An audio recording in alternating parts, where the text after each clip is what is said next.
Unpack your knives and stay. Yes, stay. Welcome everybody to another episode of the Top Chef RHAP. I am Haley Strong. Hi, Curt Clark. What's up? Not much. How you doing? I am swell. Or should I say, ciao? And over ciao when we leave. I thought it was one of those like aloha things. You could say, Arrivederci. That one works too, I think. I think you say coming or going, but yeah. Anyway. I don't know those words in Italian, unfortunately. Hi, LaTonya. Hello. What up? Life is lifing. Just Great. Yeah, still on this mortal coil. Yeah, that's always good. Yeah. Glad to hear it. You know who's not on a mortal coil? Just kidding. Actually, I don't know because I'm not familiar with that term. So I'm not sure if I'm going to use it correctly now. The top chefs are not because they are in Italy. We had to do a little bit of a. Not it. Sorry, you're not on this mortal coil anymore. As you've died. I've died. Yeah. Oh, okay, cool. Because they are in the mortal coil. Yes. They went to Milan, is what we're saying here. Mm-hmm. Well, you learn something new every day. We're coiled. The Delta One Lounge is extremely nice. I've been lucky enough to go into the United Polaris Lounge. There's no seated dining with gourmet stuff. Yeah, I recently experienced an airport lounge for the first time when we went to Calgary. And it was, I would say, not good. There was a buffet and the food was I would say bad. As they say. And then there's one girl who was just sneezing everywhere the whole time and sniffling, and then she would touch everything. And then I will say, which was great, is we did drink a lot of wine. Yeah. Most airlines will have the run-of-the-mill lounge, and then they'll have the business class, first class lounge. Right. So I think the Delta one was the real nice stuff. The nice one. The nice one. It was gorgeous. So is Delta One? Is it a subscription program? No, I have a feeling I don't do Delta. Maureen, who listens to the show, I'm sure she'll let me know on Messenger. But United Polaris is international business class lounge. So I'm wondering Delta One might be the same thing. It's the international high-end comfy seats. That's cool. What is your usual travel outfit? What are you wearing to train, plane, or automobile? I just got back from Minneapolis, and so a domestic flight, anywhere from a 30-minute flight from Grand Rapids to Chicago or a cross-country flight to LA. I'll usually wear whatever I'd be wearing if I was walking out on the street, a jeans and a t-shirt in the winter, or jeans and a sweatshirt in the winter. Today I wore t-shirt and shorts. But for international flights, especially red eyes, I'm already struggling with what I'm going to wear when I go travel next week. So I might even bring some pajama bottoms to change into. Yeah. Ooh, okay. All right. Yeah. So something you're going to be sitting in it, and you're going to potentially just be sweaty. So you want something that's not going to be too heavy, but still, you're not going to also sweat through just in case you get hot. I got this outfit from Amazon. It's a 2-piece knit set, long sleeve, and it it looks nice if I have to do something immediately after in this outfit. But it's comfy because it has an elastic waistband, and then I will wear a utility jacket over top, so that because it's very heavy, so I can't pack it, and it has good pockets if I need to put snacks in it. You need the snack pockets. I need a snack pocket. You need a snack pocket. And the outfit doesn't have any pockets itself, so I do need a pocket for for the easily accessibles, because I don't think and maybe this was just specifically on Porter Airlines, they told us you're not allowed to wear a crossbody bag while in flight anymore, and like I have been doing that because then I could put the snacks in there and like any need for an easily accessible. You had like a bandolier of snacks. More or less, yeah. Well, I have like 6 packs of gum because I need gum at all times because it's good for if your ears popping. Ears popping, or if I can feel my teeth, I need a piece of gum, and like I don't want to feel my teeth. Or if I have a tummy ache, I need a piece of mint gum. Or what are you're shrugging at me? Oh, you can't feel your teeth sometimes? You know, you like feel your teeth. Okay, what? Okay. I get it. You guys are better than me. You can't feel your teeth sometimes. No. I'm sorry. What do you mean by feel your teeth? Yeah, just like, you know, like you just like when can you not feel your teeth? Well, no, it's just like when I'm like cognizant of the presence of my teeth, and like if there's like a something like in them, or like if they feel weird, or like if I can feel them. Mm-hmm. Like if my tongue feels them too much, and then the gum can act as like a barrier to my teeth. Okay, I get it. It takes me back to when Mike Bloom was talking about how he can't drink like sparkling water because it hurts his tongue or something. We're gonna get messages, and people are gonna be like, "Haley, I know what you're talking about. I can feel my good. teeth." Yeah. Please write in and let us know if you can feel your teeth. Yeah. Anyways, we're going to Milan. Yes, we are. They got comfy seats. I didn't like this episode. Oh. Okay. I didn't like this episode, and I'm a little sleepy, so I'm gonna be low energy on this one. We start with a quick fire challenge. We're right in the square, the main square in Milan, but like upstairs slightly. Create a risotto dish in 35 minutes. And some people did create a risotto dish in 35 minutes, and others said, "Screw you, risotto. I'm not playing your games, Top Chef." This was hilarious. It's like Kristen said, "Hey, this one isn't counted towards like you leaving," and they said, "Great, I'm not going to do the challenge then. I'm making sauce and I'm putting veg in it and calling it risotto." And Tom, this is like the closest I've seen Tom to having a conniption in a very long time. He was like, no, it's the title. It says rice. It's rice. And his face when Schwei said there's a little toasted rice in the stock, put in the Louvre. Like, it was one of the best moments all season of this show. There were so many great, just close-up, candid shots of all 3 of the judges' faces. Yeah. And I think you guys, especially the one where Tom's just sitting there with like the fork in his hand, he's not hanging on to it either. He's not even like touching it. It's just like hanging there. Yeah, they were like, first of all, I thought it was a neat choice to like do a risotto challenge, given the history of risotto. Cute and fun. But it just didn't. I don't know if it was the fact that they said this isn't like all this is for money, and I don't know. Yeah, it was like and it wasn't like significant. Okay, obviously, I would take $15,000 or $10,000 or $15. Any amount of money. But it's also like not that much more than what they've been making, I guess. Like, I don't know. I thought it was gonna be like $25K instead, like a real. And then they got like staggered starts, which I thought was cute and fun too. So we'll start with Cesar. He made a celery root risotto with chicken, jus, and white truffle.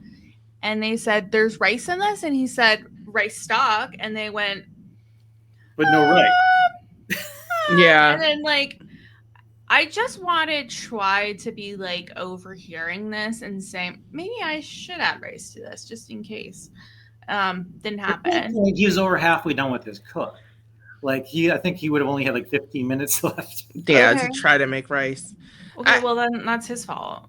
This is actually the fault of the judges and the producers, because they know that people on Top Chef cannot make risotto. So why? No, you know what? I don't think it's their fault. I think the parameters of the challenge were fair enough.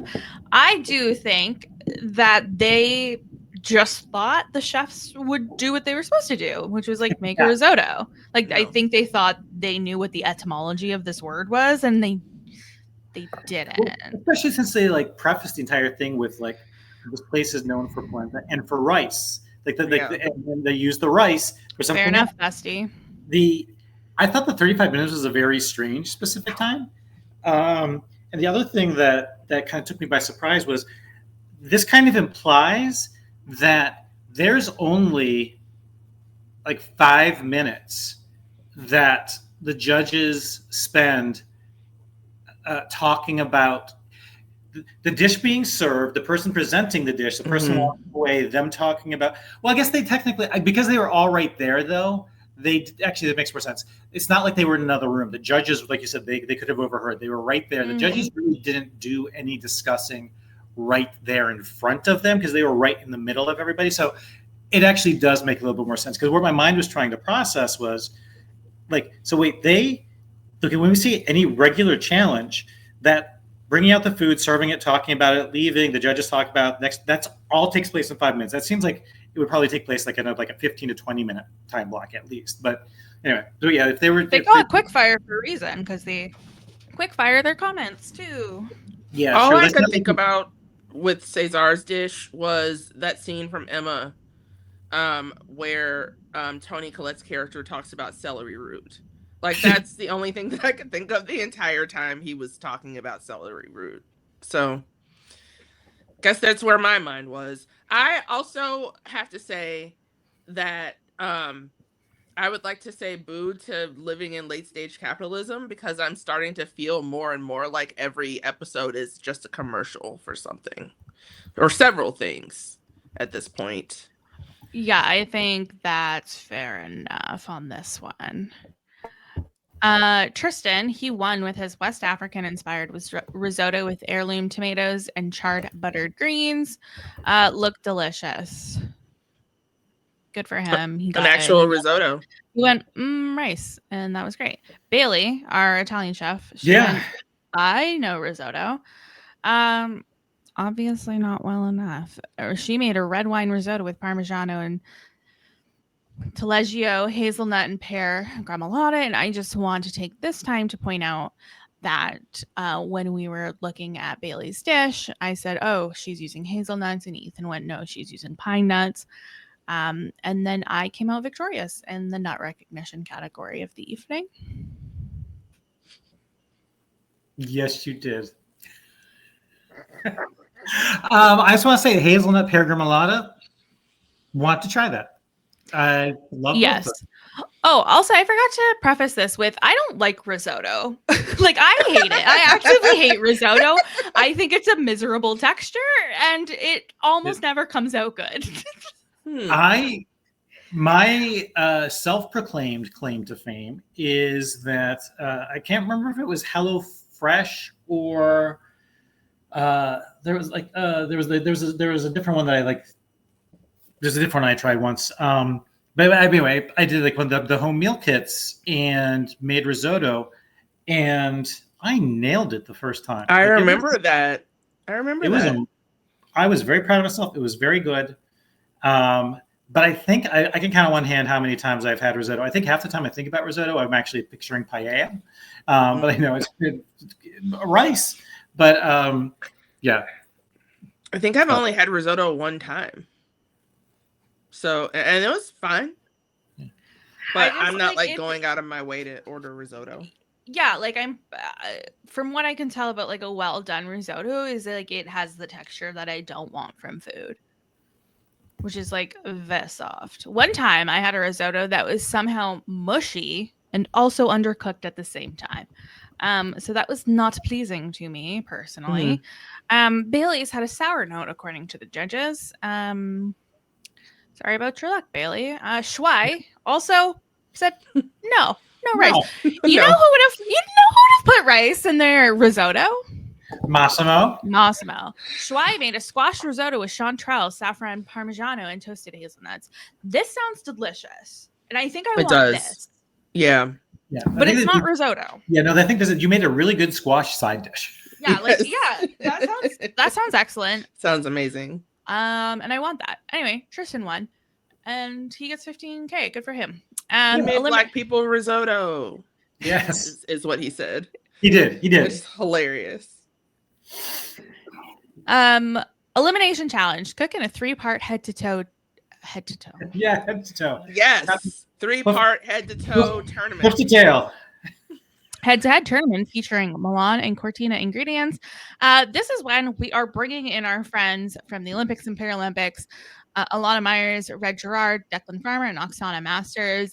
This was my favorite part of the episode when they had to go shopping with their Olympian. And like, for what reason? First of all, don't care. I had a great time watching this. This was charming and lovely.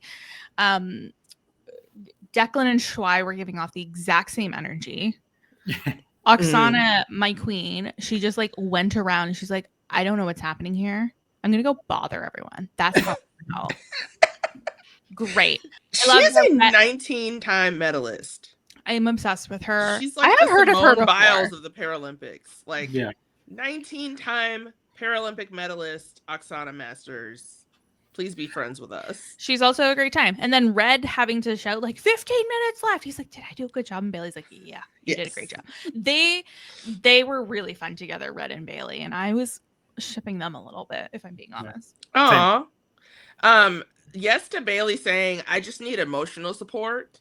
Yeah. Because I would hate having to have this random person that I've never met before with me while I do the last, possibly my last shop on Top Chef. So just be my emotional support. Just, act almost as if you don't even exist. and we can live together in harmony. I think I did misunderstand the original setup for because the original setup of the challenge is convoluted and stupid. Like we're trying way too hard to create a challenge. We should have gotten a printout of the instructions. We're getting into this now. So do you remember the sausage challenge in Milwaukee? Like that was more complex than this one was. Oh, I was confused. I thought, where they had to run on the bases with it. Anyway, I didn't realize that the Olympians were going to just be there for shopping. I thought they were going to be their sous chefs and be there the entire time. And I was like, no. Wow, that's wow. That would have sucked. That would have been terrible. It was the world one when they went to Paris and they just had the Olympians for the quick fire, right? For the quick fire, yeah. They were doing it through a wall. Like it was like the do this. Right. Oh yes, I remember that. Yeah. Anyway, so there's 3 rounds here. Each one featuring an ingredient that is prominent in this area. So round 1's going to be polenta. Round 2 is going to be beets. Round 3 is going to be gorgonzola. But the winner of each round doesn't have to cook anymore, which is fine in week 3 of the competition. I don't think you should be winning a challenge if you're only cooking 1 dish out of 3. I think it's dumb. I think we had a challenge about sustainability earlier in the challenge, like in the season, and now we're doing a challenge basically made to waste ingredients. And yes, I know they'll probably eat them later, crew, whatever, will repurpose it. But on the surface, it looks like a waste of food because they've had to prep for 3 dishes, and it's possible you're only cooking 1 of these 3. It was also convoluted, and it was annoying to me. And I think it should have been done in a different way, which is that each person had to cook each of the dishes and they got a gold, silver, bronze, or no placement for each. And then at the end, whoever has the most points, that's your winner. That's your loser. Okay. Because I thought it was this close to the end, Schweile has to cook 1 dish. It was kind of wild. I don't know. Yeah. That was kind of wild. This. Finding out that this was the final challenge before the finale, I was like, no. What is it really? Because it was so convoluted. And yeah, only cooking 1 dish seems like very light work. And we did have a challenge similar to this in Top Chef World All-Stars. And I was fine with that one because it was so much earlier in the season. Way earlier. I had no issues with this challenge. Next topic. No kidding. Not all men, yet somehow always a man. That's all I'm going to say to you, Curt. Oh boy.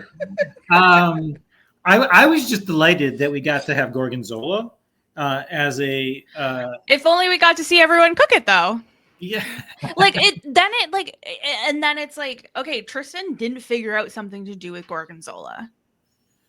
Like he didn't. He was just like, I was really hopefully scared. I don't make it. Yeah. He's like, hopefully really I don't make it to that round. And like that to me is like round. Ineffective game construction. I don't know.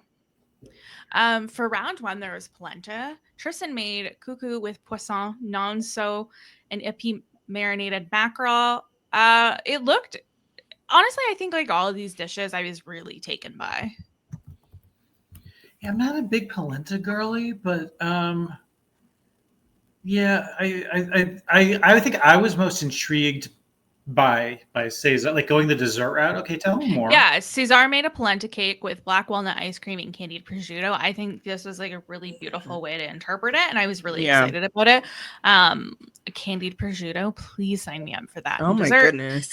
But the polenta cake was a little too heavy. I don't remember what they said, like what was the issue with Tristan's dish. But it was so spicy. Yeah, like, right. He put all of the peppers in it. Yeah, it was this little long pepper. I think is what he said. Yeah, when he tasted it, and you could just see the look on his face, and then they showed Gail eating it, and she's like, they were coughing. Yeah, the coughs are what got me. I was just like, wow. First, but I don't think they talked about the heat. I think they talked about it being a bit too salty. That too. Shuai made 5-spice roast duck on creamy polenta. Like this just looked and sounds incredible, and like amazing. Again, I'm just so thrilled with the direction Shuai has turned in these last few episodes, and like he might be my rooting interest here. Like because he took such like a turn. I don't know, man. Like what a journey this man has been on. I mean, I'm lost without Massimo. I need you to know. Yeah, and it's like even though Bailey and Shuai are on my team, I'm probably like heavily rooting for Tristan and will be a surprise / disappointed if he doesn't win. I think Shuai is most improved, and he's just like deserves a spot in the final. Like again, like, in terms of like the journey he's taken from where he started to where he is now, like how he found that like cooking in like. Finding his comfort zone with cooking. Whereas, would you be actively disappointed if anyone but Tristan won? No. Okay. I think I would be slightly disappointed if Bailey won, if I'm being honest with everyone. I just like, just if we're just like doing who has been doing the best in this competition. Obviously, that's And then Shuai has had like such an interesting turnaround, and he's really been knocking these challenges out. He's been in the top spot or second top spot for the last 5 weeks. Bailey, I feel like there's been so many weeks where it's like she's just been kind of hanging on, and this was one of them. And like I don't know. I'm sorry, Bailey. Please don't be mad at me. I thought it was interesting that, and we'll get to the final round, but that the 2 LCK returnees were the ones that were in the final. Yeah, I thought that was very interesting as well. I'm very impressed how like Bailey left week 2 and she's been able to like come back and make it here, and so like her journey is really cool and interesting. But for me, it's like Tristan and Shuai. Yeah. Bailey made creamy polenta with roasted mushrooms, hazelnuts, and herbs. Sounds great. Yeah. Don't hate it. Yeah. Nothing offensive about it in any way. And go for it. I'm just not a big polenta fan, I guess. I feel like every time I've had polenta, it's congealed. It's like, oh, I'm going to scoop this, and then it just kind of the entire thing lifts off my plate like a flapjack or something. Like it's just like and you have to cutting it like it's a fried egg. It's just fancy grits. Exactly. Yeah. Give me the grits instead. So Schwei wins this round. He, as a prize, he then gets to sit in the sun for the next 3 hours. I mean, the Italian sun. Yes. So, but in direct sunlight. I hope they gave him sunscreen and like a hat and sunglasses. I don't know if you noticed, but he was like wearing his hat backwards for a lot of this. And then when he had to sit in the sun actively, he swapped it around so that it wasn't in his eyes. Round 2 was beets. And like Tom did a walkthrough during their prep, and they each had to describe all of their dishes. And like, I would have loved to see where Schwei went with this. Like, he was making beet dumplings, and like, that's another like part of this challenge that I don't love. Is like, we heard about these dishes that I would have loved to see executed, but Tristan made glazed beet with smoked beet puree, beet pickles, and pork belly. This to me looked like the best dish of the day. it did. Yeah. Beet pickles. Let's go. What are your beets? Can be very polarizing. I enjoy a beet. I enjoy a beet salad. Love beet salad. I don't like preparing beets because then my kitchen looks like a crime scene. Yeah, that's not happening in my home. I'm not doing it personally. I do like a beet. I like a roasted beet. Pardon? Golden beets as well. I love a golden beet. Yeah. I prefer a golden beet even. Oh, I do too. I just like the flavor better. The people who say beets just taste like dirt, go away. Get out of my life. Yeah, no, I do like a beet. Beat it. Yeah. I was really taken with Tristan's dish. Like, truly just like Cesara made beet tostada with chipotle mayo and salsa verde. This one was like a little tough for me. It didn't seem that great. A beet tostada? Not in this economy. It wasn't. It like at first I thought he was like I thought he was making like tostadas out of beets, but I think it was just that the tostada. It was like having a chicken tostada. Yeah. It's like a tostada with chicken, and there they just complained that he didn't have enough beet. Yeah, and I think that's fair. And I like Cesar is known for like really beautiful dishes. In my mind, this wasn't one of them. Oh, really? Yeah, I thought it looked a little basic with love in my heart. And like, I think part of it was just that like he didn't get the prep done that he wanted to with the tortillas. And so it like really threw him back. And it just like, I think if he was able to execute this dish the way he envisioned it, like it could have been really great. But like, this one was tough. This round felt like a Tristan slam dunk. Like like there was no suspense in this round. That's so funny because like I was as he was plating his dish, I was like, oh, that looked like the colors and the brightness. I just thought it looked so beautiful. Yeah, maybe it was just like in the shot we saw, it like looked a little basic, not melted, but like, you know, like when beets like seep into other things and it just all is like a little not as like clean and edged. I don't know. Bailey made grilled beets with brown butter, caper vinaigrette, and whipped ricotta. This sounds incredible. I would like to make this in my home. And that's the thing, is that I could make this in my home. And I assume she did something to the ricotta. It didn't seem like she did anything to the ricotta. She whipped it. Oh, of course. Whipped it good. How could I have forgotten? This sounds incredible, and I want to make this. Like I love the sounds of that. We've talked about my lack of enthusiasm around ricotta previously, and I know you love ricotta. I love ricotta. For me, it's a great vehicle. This sounds really good. Like like beets ricotta. I could see me Jones for this. So well, especially because like ricotta can like I feel like it has a similar-ish texture to goat cheese, but it's not quite as like overpowering. So I think ricotta would be really lovely with this. Yeah, very mild to go with like the strong flavor of the beets. But brown butter caper vinaigrette is where I'm really sold. Yeah, that sounds great, and I would like to brown butter anything. Yeah. Yes.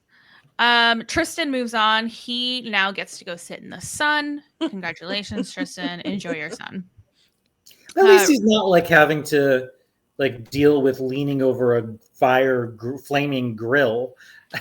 So true, bestie. Or do whatever it was that he described he was going to do with that gorgonzola. He shoulder shrugged at the gorgonzola. Yeah. He was like, I'm just going to put a chunk of gorgonzola on the plate and hope for the best. Cesar made a butternut squash casserole with gorgonzola sauce and sage pesto. Sounds delicious. And Bailey, she said, fuck you, judges. And she made polenta gratinita with bruleed gorgonzola. That's right, Tom. It's back. We're bruleeing stuff again. And Tom looks at Kristen and says, what is she doing? And Kristen said, it didn't work the first time. Why is she doing it now? And this has been Top Chef Theater. Thank you, everyone. I was just saying Top Chef Theater. Very good. Gorgonzola and Haley Strong. Very good. This is my poster. I knew when that exchange happened that Bailey was going to win. Fair enough. But like, honestly, this version did look so much better because it didn't feel as heavy-handed, and I very much want to try this. Like, I really want gorgonzola. I'm a gorgonzola girly. Like, I will give it to me all the time. All the gorgonzola. And Bailey ends up winning this round. But it wasn't like the hold up the paddle style that we were doing earlier. It was like, we are going to. Okay. Also, offensive to me. Do you know what I'm going to say, Curt? Oh, I thought you were. I thought. No. I have a guess. I thought you're laughing because you knew what I was going to say. In the stew room, they each have a glass of wine. They have Josh wine. We're in Italy. What are we doing? Oh no. They had to import the Josh wine. Oh. We have wine. This is Italy. We have it everywhere. They had it at the grocers that they shopped at with the Olympians. Get it from there. Don't bring Josh wine to That Italy. was Josh. That was Josh. I thought you were going to say that it was ridiculous having the Olympians judge because each person just judged for the person they helped shop. Oh, yeah. I mean, yeah. Oh, that's hilarious. Yeah. That's Declan good, clean family fun. And then Declan was free to just vote for who we wanted to, why won. Oh my God. I also, how did I take this long to mention? Top Chef boyfriend Ali was on the judging panel. How I missed the Ali. Right. Bring him back. Let's bring him back. Never let him leave. You know, never let him leave. I need my Polish princess back. That's all I'm gonna say. Oh my God, yes. What an angel. Yes, so they come back. I think this was like really actually one of the Olympians said, like, one thing I'm like really enjoying about like this whole thing is how friendly they are with each other and how much they like obviously love and respect each other, and that was so clear in all of this. Bailey was crying no matter what. We love an emotional queen. Feel that, sister. I also was crying. Yeah, also was crying. It's just not a good season for like when it comes to tears. For emotional stability. Yeah. It's a great season for Kleenex. Yeah, they should be one of the sponsors instead of Josh Wine. Sorry, Josh Wine. Well, because like even when I think it was Kristen was crying when she was congratulating Tristan. She was crying when she was saying goodbye to the Olympians. Yeah. She was like, I can't wait to watch you guys on TV. Like, I love Kristen so I love her so much. Protect her at all costs. Oh, she's like, I'm gonna be crying when I watch you like this. Oh, I love her. I love Kristen. Like, I love her. The only thing that confused me is one thing I did think was odd though was like how Tristan was talking to I think Declan in the car and they're like, yeah, past seasons everybody's like at each other's throats. I'm like, that's not really true. Maybe in 2009. Yeah. not in the last 10 seasons. When. I guess so. That's fair. Not recent. What was the snowboarder's name again? Red. Of course it was. Oh wait. Oh my God. You know who this guy is? Oh my God. Red Gerard, yeah. Okay. Do you know Half Baked Harvest, like the food blogger? No. Cool. Anyway, that's her brother. Does she cook with marijuana? No. What she does, yeah, that would actually be better, is she does like a lot of like plagiarism and like whitewashing of like cultural dishes. Fun. And she like her approach to cooking is very like what photographs nicely and not necessarily will this recipe work? Mm. Anyway, so that's what's up there. I just thought Yeah. he was hilarious because he just seemed blatantly stoned. Yeah. The entire time. And like I don't know what else a snowboarder would do, in Italy. So It good for him. it was getting a little like let's stop trying to compare being a top chef to being an Olympian. We've done this so Seriously. many times. This is It's like not a sport. it's like our 6th iteration of like top chef in the Olympics. Like it is so similar. And it's like, babes, like just like like this would have been fine 3 weeks ago. I wouldn't have cared, but like this is the 2-part finale, part 1 of finale in Italy. Like, and this is what we're doing. Grow up. Maybe I should. Maybe I need like I don't know, guys. I'm just being the negative Nelly today. I'm so sorry. I'm so sorry. You're fine. So We'll get you a juice box later. We'll get you some Josh wine. I don't want That'll Josh make you feel wine. better. Please Josh don't make me Josh box wine. wine. No, don't make me box wine. I'm so weak. Cesar is eliminated here, and I am sad. And I love Cesar, and they were really cute together, Bailey and Cesar, and they're best friends. And then they're in Chicago, so they hang out probably. Yeah. Well, in my world, they do. In my head, They definitely hang out. They have to. And so that lines us up for the finale. Tristan, Bailey, and Schwei. And I don't know. I certainly episode 1, I would not have named those 3. Maybe Tristan, but the other 2 are a complete surprise. I'm excited me too. to see what really they're going to excited. produce, especially with seeing the commercial and like the kind of like comments about the dishes. And it's always like cook the meal of your life, And it's always really interesting to see how people interpret that. And we're going to get 3 completely different menus, which I am so excited about. I'm really excited about it. Wow, that was a short recap. I'm so sorry. that's okay. We could have talked slower, I guess. No, it's okay. I don't know. Is there anything else about this episode or like this season leading into the finale that you have thoughts, feelings, and opinions on? I had a chance to be in Milan when I was in Europe for work, but I got sick in Brussels and had to fly home. That is tough. I spent about 3 hours in Milan on our very belated honeymoon. We basically got off the train, checked our suitcases into a little suitcase hostel, walked to that main square with the church, went, this is nice. It's beautiful. Oh, great. And then we found a place to get a sandwich, and then we were walking while eating the sandwich because we had to get our suitcases, get a taxi to the airport. And then it was Milan Fashion Week, and so I accidentally walked into like some like fashion shots while eating my sandwich. So I'm glad I've never come across those photos because those would make my self-esteem just take a nosedive. So with the 2028 Olympics taking place in LA, do we think that's where in 2 years, the Top Chef finale is going to be in Los Angeles?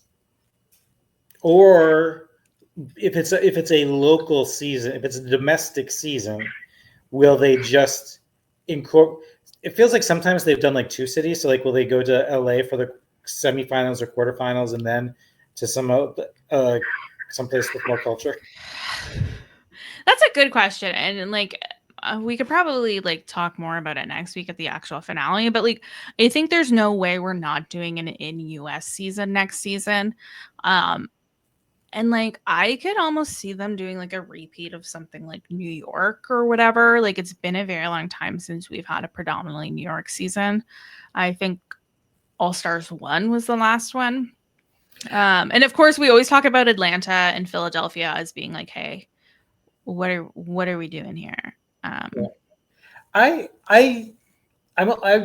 finally kind of just come to the opinion that if I would have zero issue if they repeated a city now, like they kind of did Dallas and then moved Texas. Yeah, like, I agree with that.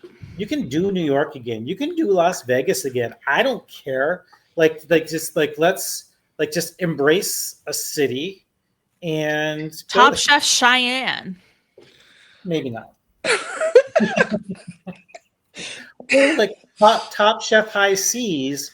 I was just gonna say that. I was just gonna say that, like Top Chef High Seas. And they stop at different ports. Yeah, that would be kind of cool. That sounds kind of cool. I think as someone who will at some point in the near future, I think, be on a cruise ship, because I can't travel like normal people, like in the air. I would like to see it.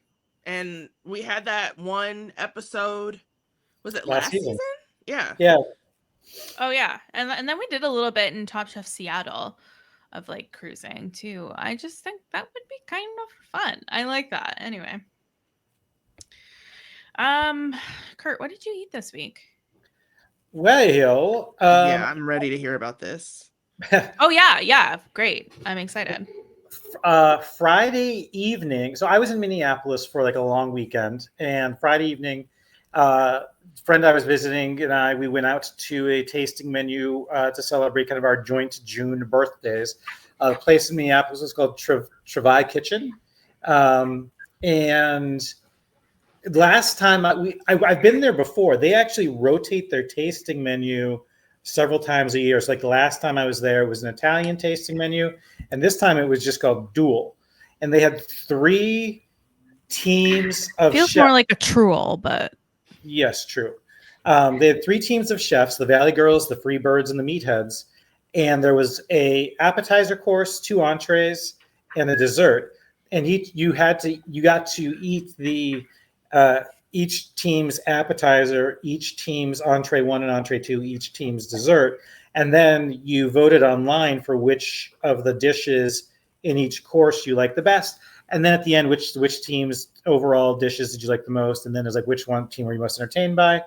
I'll give a quick rundown of the dishes. So for the appetizers, we had a leche de tigre. It was like a hamachi, some watermelon, some trout roe. Very good. There was a tuna dish, and then like a trio of canapes, like a Waldorf salad and like an endive leaf, a truffled egg. It was like a deviled egg that they shaved a bunch of black truffles onto it. Oh, that was really, really good. Let's go. And a little smoked salmon tart.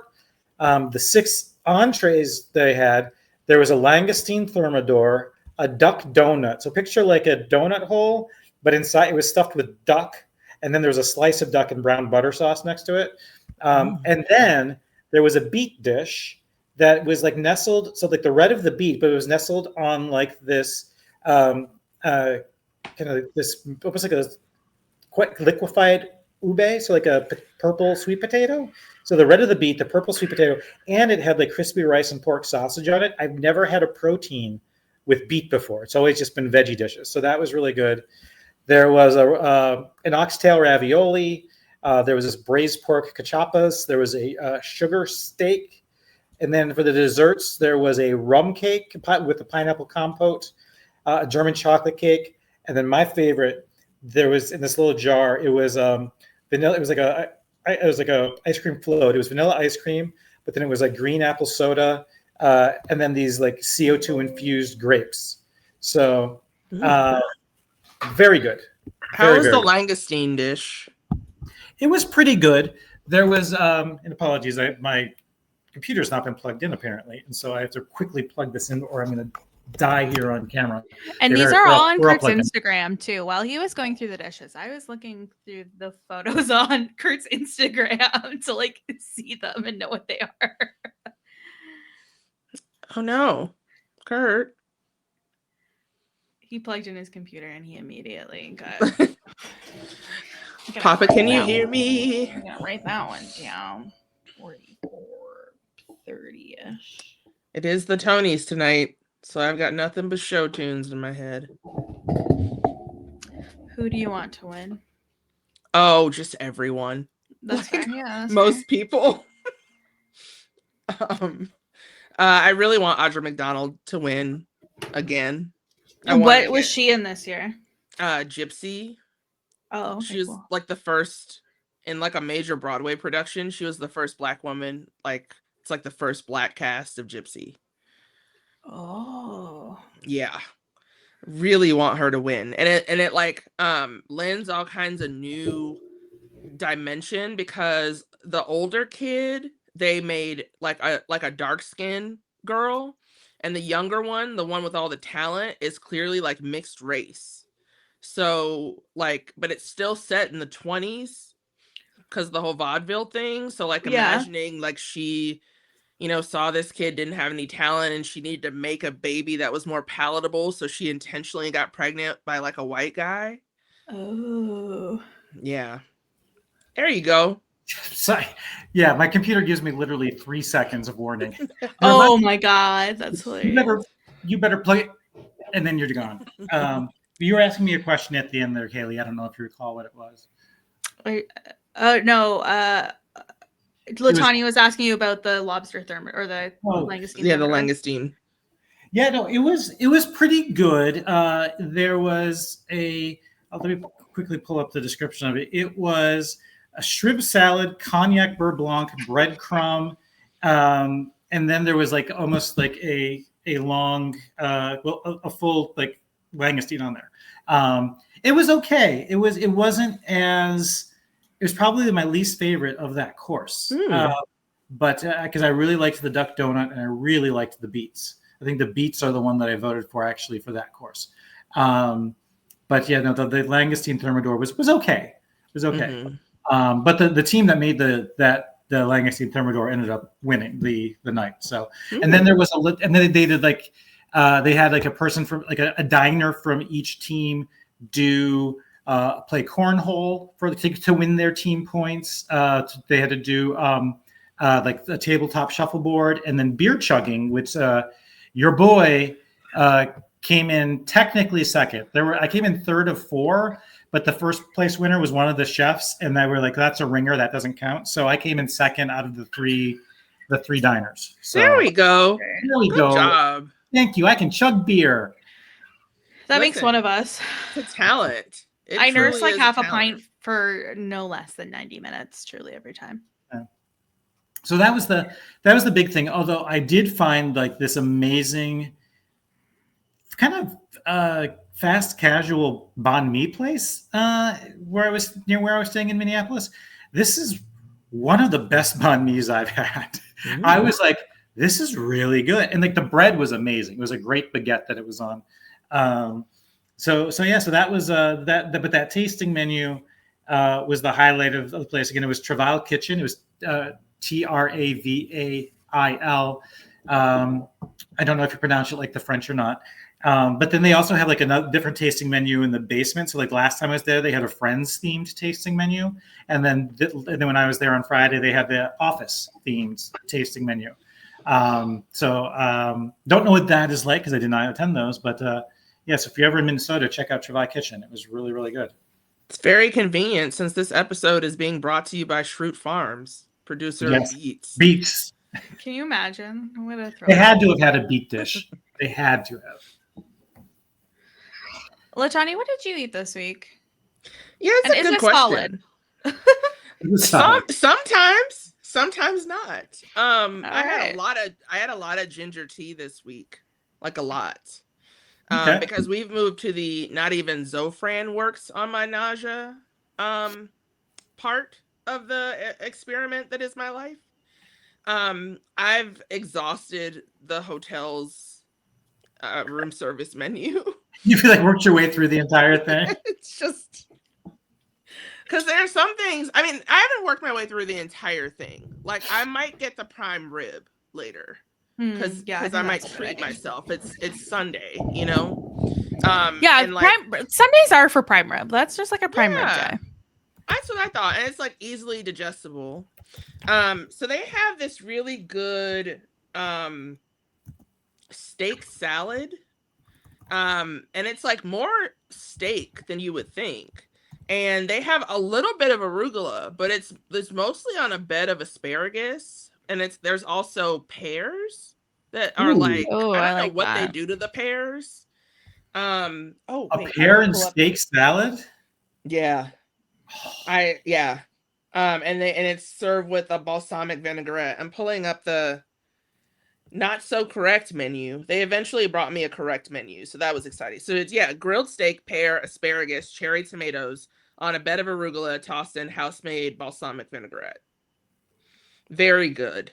Needed a little seasoning, but then I found my garlic seasoning. So that was exciting.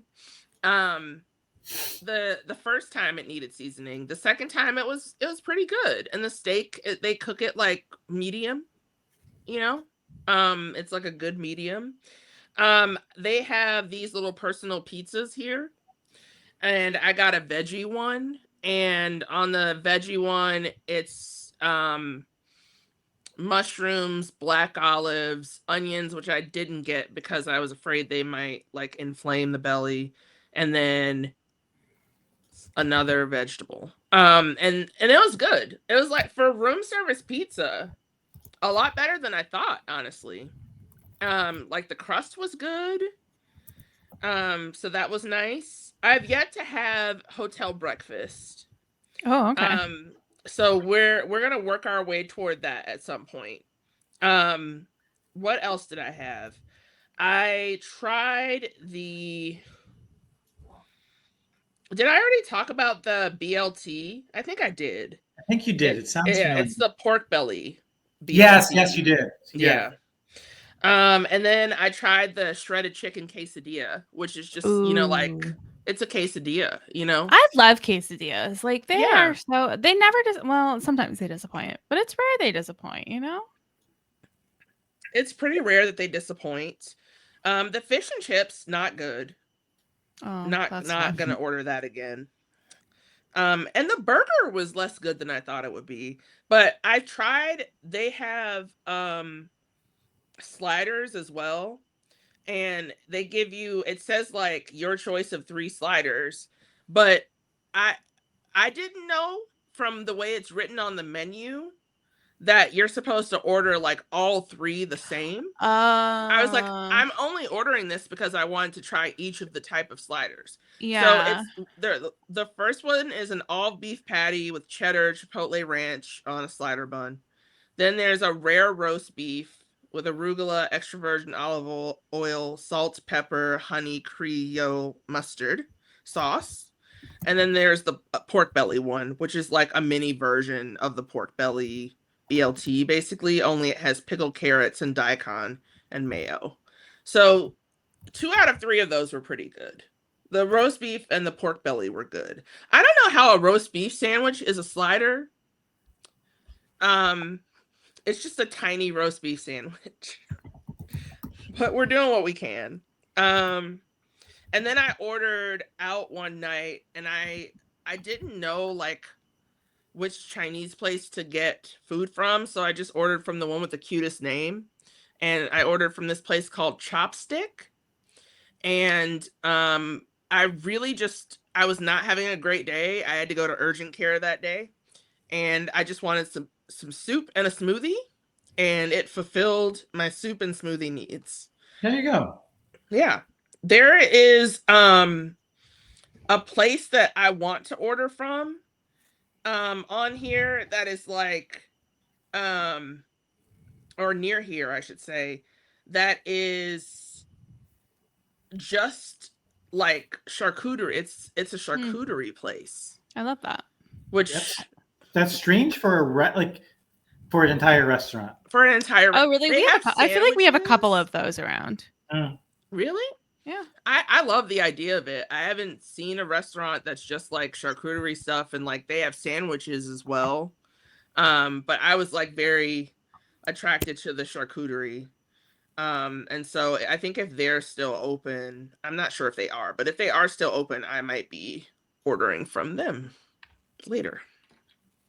While we watch the Tonys. Very excited about watching the Tonys. And by we, I mean me. I don't know why I said we. The royal we. The royal we. But yeah.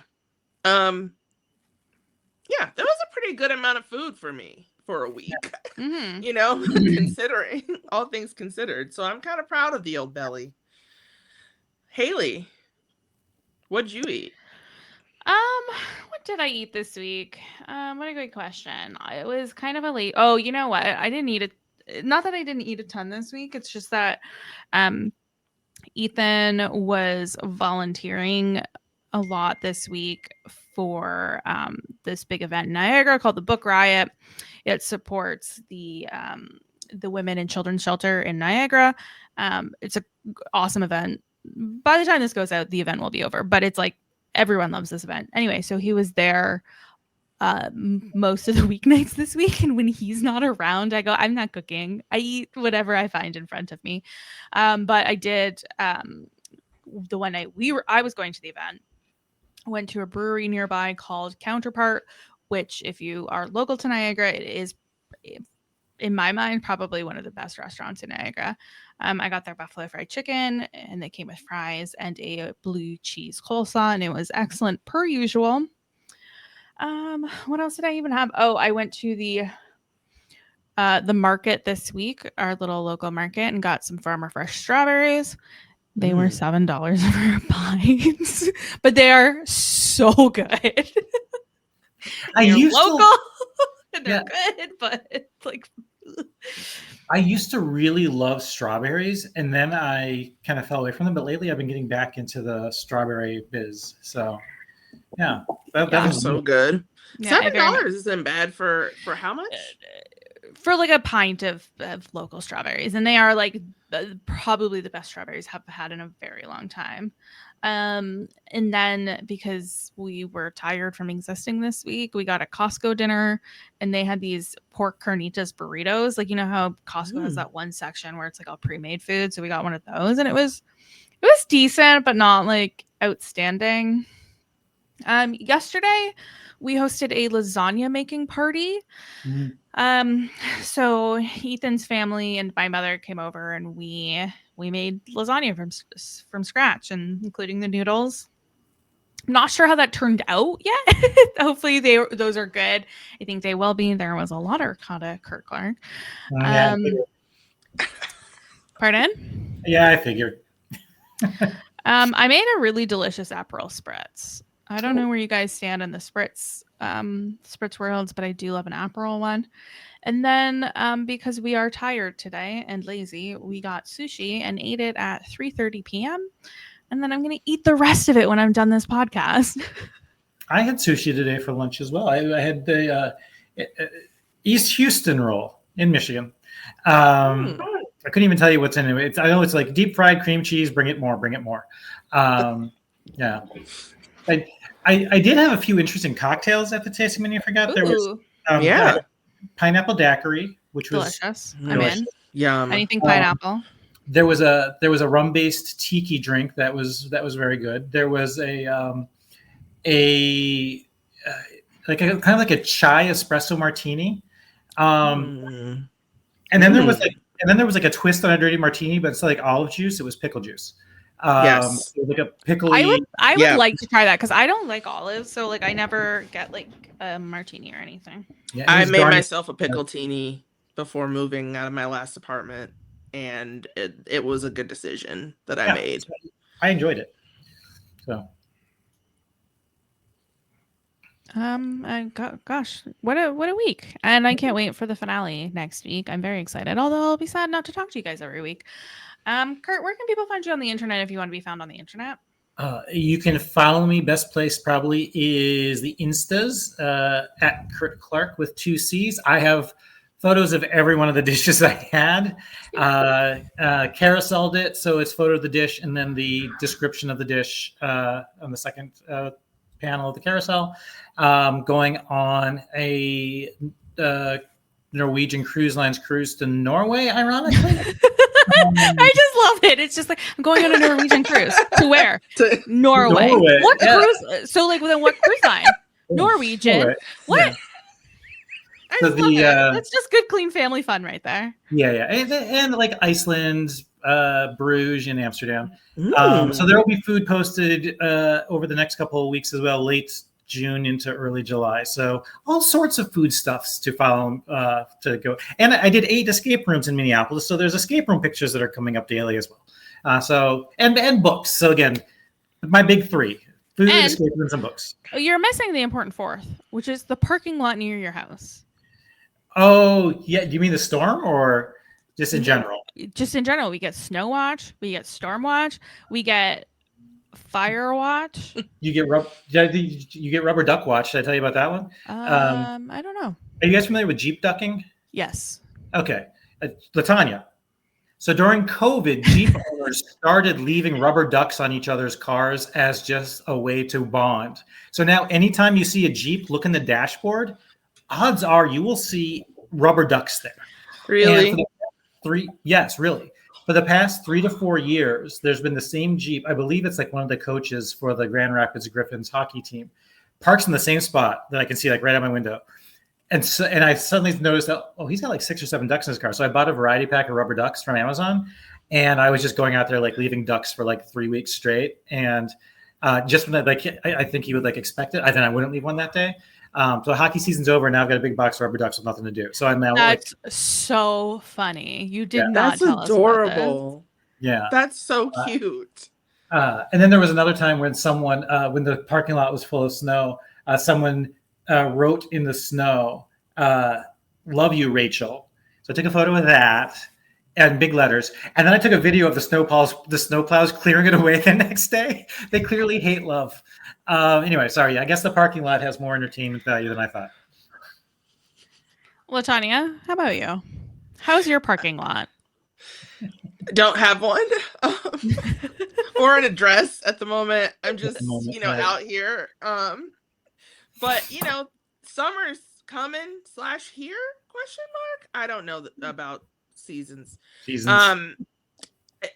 can follow me on Twitter or Blue Sky at LK Starks, where I'm tweeting about watching Love Island USA and that new accountant movie. I could watch a million of those accountant movies. I love them so much. Is that with John Bernthal and the Accountant 2? The Accountant 2. I never saw the first one. It's great. Okay. I love it. I don't know what it is. The ads for the second one make it look kind of fun. So the second one is my favorite. Like, I'm rewatching it. I was rewatching it when it was time to start this podcast. I don't know. I saw that it was because you can like log in to Amazon Prime on your TV here. And so I saw that it was available, and I literally squealed in delight and started watching it at 10 a.m. yesterday. Like, that is how much I like those. Anyway, I talk about things like that on Twitter and Blue Sky at LK Starks. And then you can follow me on Instagram at Stormborn1222. Now, listen, it might be dry now, but I'm going to Boston very soon. I'm about to be outside. I'm about to be going to restaurants, hanging out with people, seeing places, doing things. So all of your favorite nouns are going to be on LaTonya's Instagram very soon. Very soon. So follow me just like preemptively for all of the people, places, and things. Haley? You can follow me on Instagram at @strong_, and you can check out my Bookstagram account at the Strong Library, where I'm reading books and posting about them. This week, some of the ones I have added to my Bookstagram include an advanced reader copy for Hannah Brown, The Bachelorette's newest book. It was mid. But I really like the first one in the series, so definitely check that one out. And then Jose Andreas's newest book, Change the Recipe, which was good. It's a quick read. Definitely recommend it.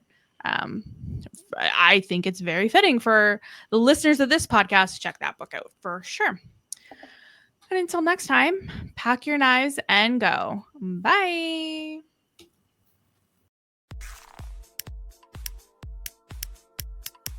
This is RHAP. We know reality TV.